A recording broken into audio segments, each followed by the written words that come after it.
Welcome to our channel. Today we how to install Chase QuickPay for insurance bill payments. Easy tutorial step by step clearly. To install Chase QuickPay for insurance bill payments, start by ensuring you have the Chase mobile app downloaded on your smartphone. Open the Chase mobile app and log in using your username and password.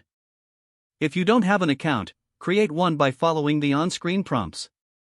Once logged in, locate the Pay and Transfer tab at the bottom of the screen.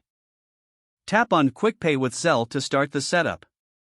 You may be prompted to accept the terms and conditions, so read them carefully before agreeing.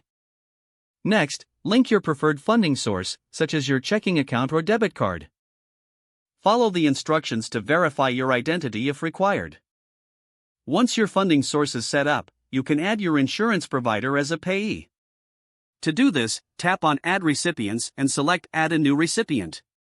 Enter the insurance company's name and relevant email address or mobile number. Confirm the details and save the recipient to your contacts. Now, you're ready to make a payment. Return to the QuickPay with Zelle menu and select your insurance provider from the list.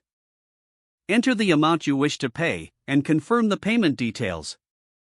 Review everything to ensure accuracy before tapping Send Payment. You will receive a notification confirming the transaction was successful. Keep an eye on your email or app notifications for confirmation from your insurance provider. Congratulations, you have successfully installed Chase QuickPay and made your first payment for insurance bills. If the page does not load, refresh the browser or try again in a private or incognito window. Make sure you are using the correct email address, then retype it carefully to avoid small typos.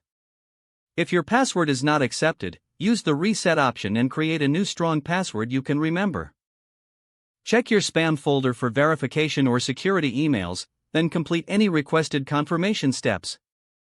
Enable two-factor authentication if available to improve account security and reduce unauthorized access risk.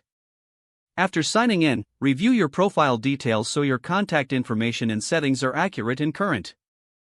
If you see an error message, note it down and try again after restarting your device and internet connection. Log out when you finish, especially on shared devices, to keep your account and payment information secure. If the page does not load, refresh the browser or try again in a private or incognito window. Make sure you are using the correct email address, then retype it carefully to avoid small typos. If your password is not accepted, use the reset option and create a new strong password you can remember.